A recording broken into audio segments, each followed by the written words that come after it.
Zdravo svima i dobrodošli kod mene u kupatilo. Danas ćemo da čistimo odvod i lavabo.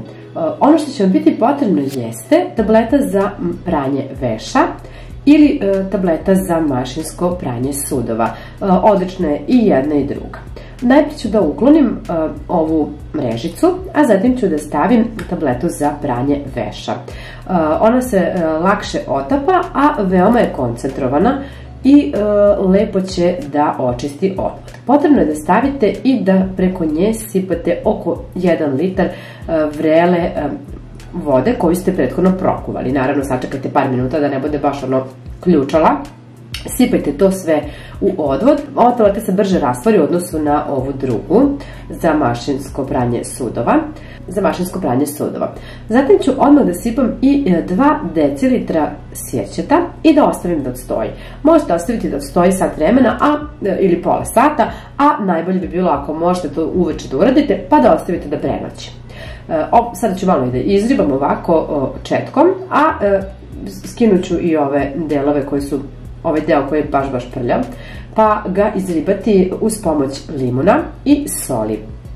Tako što ću na limun da sipam malo soli.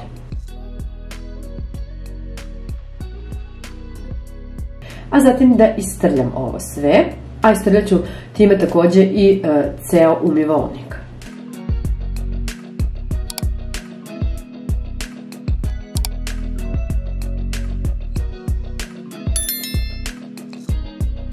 Posuću još malo soli, tom solju ću da jednostavno sve izribam i da je onako, da kažem, nagoram ovde u odvod.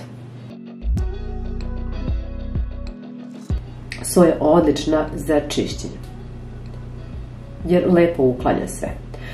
Jednostavno sve isperite i eto, to je to. Kao što vidite, ovo lepo sija sve. Obrišite sa suvom krpom i evo, ovo je mnogo čistije, kao što vidite.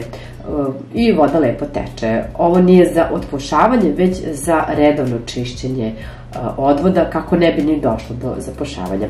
Ukoliko vam se dopada ovaj video, ostavite like i nemojte da zaboravite da pogledate i ovaj video, možda će vas zanimati. Veliki pozdrav, ćao!